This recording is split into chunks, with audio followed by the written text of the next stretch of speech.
Good evening, everyone, and welcome to the Anything Bucket. Today in the WRPBI TV studio, we have an author, a speaker. She is the CEO and president of Smart Advantage National and International Consultancy.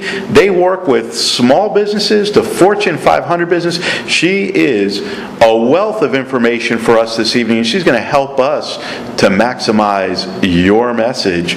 Please welcome Janie Smith. Janie, welcome to the Anything Bucket. Thank you. Thanks so much for having me, Jonathan. And thank you for being here. And I was looking at the book that you have, Relevant Selling, and you also have the Competitive Advantage book. And if you could tell us, how did that all come about, and possibly give us some nuggets for the viewers that they can be competitive in the marketplace, in their business, while also being relevant? Sure. I'd love to.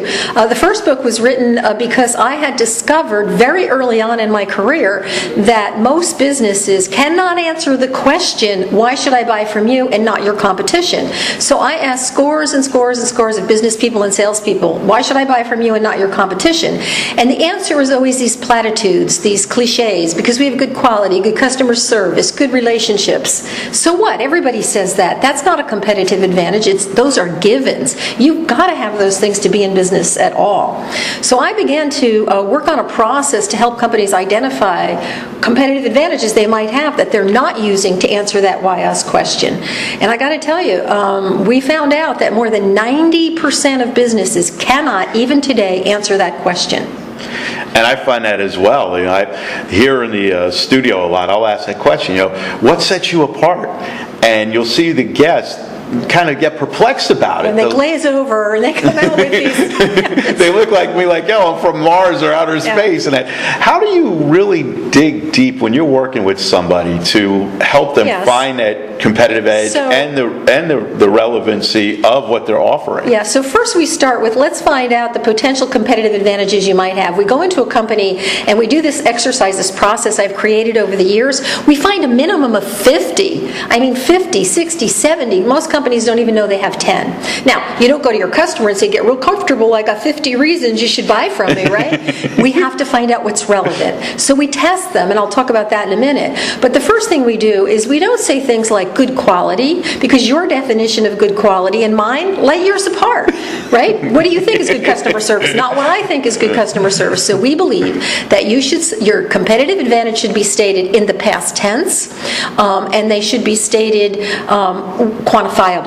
So it goes like this. We don't say we have good quality. We say last year we had less than 1% returns, quantifying past performance. And here's our belief. Unlike a mutual fund, in business, past performance is the best indicator of future performance. And when you can show that you've done it and done it and done it well, then customers build confidence and you remove risk in the buying decision. If you can build confidence and remove risk, you minimize price as an issue. We are all about getting our clients out of the commodity corner. And that's so important that you do that, because as businesses, you go out there, we all have the things that we do. We do business, a lot of times we do charitable work, and it's a lot of times not what you say but how you say it.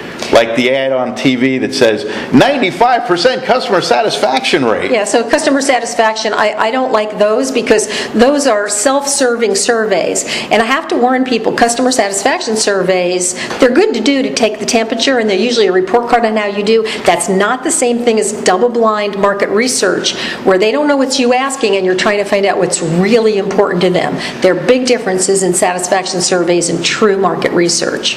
And how does a business keep themselves relevant? I talk all the time about, be relevant, be entertaining, be resonating with your message, maximize that message, get it out everywhere and anywhere. Yep. But how does one really truly become relevant in the marketplace? Good question, because very few do it and do it well. So we analyzed, for Relevant Selling, this book, we took 100 customer market research surveys. They were blind surveys. In each case, their customers didn't know it was them asking. And we would say, which is most important to you when you buy products? product or service XYZ. And product or service was a commodity, but it's not what you sell. It never is, because those are commodities. It's how you sell. Do you deliver on time? Do you respond to all calls within an hour? What are the hows that you're not talking about in the sales encounter? So we go back to companies and we say, okay, we've done your research, so you're the president of the company and you've assembled your team. We've tested 20 buying criteria. What do you think are the top buying criteria for your customers? Do you want to venture a guess about how many get it right? I would say probably less than 1%. Well, about 10%. About 10% get it right. That means most companies are selling you ABC, but you care about hearing about DEF. So you're missing the mark completely. You're not going to close sales if you're not talking to them about what's relevant. So the answer to your question is, how do you find out what's relevant? You ask your customers, and it's really important, I believe, that you ask them in double-blind surveys, because if you ask them, they're going to tell you price is most important because they're negotiating. Whenever a salesperson asks, it's about price. Guess where price comes up when it's double-blind and they don't know it's you asking? I would say out of the 25 criteria, probably around 16, 17. You're right, in the bottom quintile. It's in the bottom quintile, and very few say it's about price, especially even if you ask an open-ended question. About 30% say it in the beginning of the survey, and then when you make them think about all these other things, it goes down to 10 or 15%. So one of the keys is to get people in sales understanding you don't need to cave in on price. You need to have a value proposition that sells what's relevant. If I'm your buyer, you got to talk to me about what I want to hear. I want to hear you're going to be on time. I want to hear your technicians have been well trained and that I'm not going to have to call you 5 times. Let's say those are my top buying criteria. Okay, that's what I want to hear. The product I can get from 100 different sources, right? But talk to me about the things that matter in the delivery. That's what's key. What makes you stand above? Right. What makes right. your unique selling proposition? Your We talk about performance it all the time, that USP, unique selling proposition. And do you have a success story you can give us? Somebody Gosh. you've worked with that you've used that unique selling proposition, you've made them relevant, you've given them the competitive edge, and they've taken their business from being maybe stagnant to exploding. Oh my gosh, both of these books are loaded with real case studies, real companies, and they're all named, and they all have those examples. I'll give you 2 real quick ones. One is an SBA loan company up in New England. They came to us, went through our process. Now, their customer is the bank loan officer, right? The businessman comes in and says, I want a loan. You say, we'll write half, we're going to send you to SBA for the other half, right? But I can send you to a whole bunch of places. So the SBA loan company wants you to send them to us. They learned what was most important. They created a concierge desk for response, for turnaround time on loans, had their own environmental expert. That company grew 114% in 11 months because they got relevant on things they had no clue was important to their customer, the loan officer. I mean, that's one that I love. Another one is a big commercial real estate company in New Jersey. He owns 200 buildings, leases commercial space, went through our process, and it was so funny. We went back and we said, guess what the number 1 buying criteria is? Not one person on their whole management or sales team guessed what was the number 1 for tenants looking for space in their buildings or competitive buildings. It was security. You know what they said when we revealed the findings? They said, that's wrong. We said, no. 90 out of 100 respondents said security. You got to let that in. Just because you didn't think about it doesn't mean it's wrong. So they thought about it. They created software that everybody in their buildings could put in any security concerns, and they dealt with it the same day. They had a 90% occupancy and 88% renewal rate in the recession when everybody else was getting low.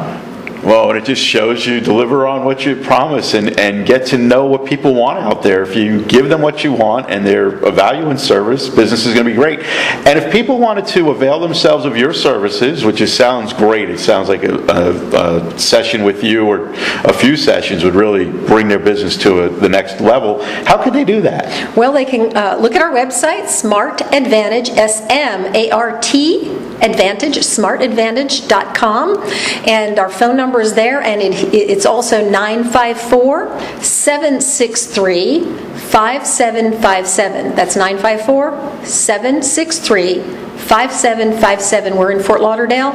We work with clients all over the country, and in fact internationally as well. We love doing this work because we watch that corporate growth almost instantly. And it must be a real joy to see your clients really excel. The whole idea of helping other people excel, and if they listen to what you have to say, and your books say it, the case studies, they're there. Yeah, we so love definitely, ladies and gentlemen, get with Janie. Check out smartadvantage.com. And Janie, in closing, do you have any positive messages that you'd like to give to our viewers this evening? Yeah, I always say take your rose color, we go to work every day if we own a business or we work in a business and we're looking at problems every day.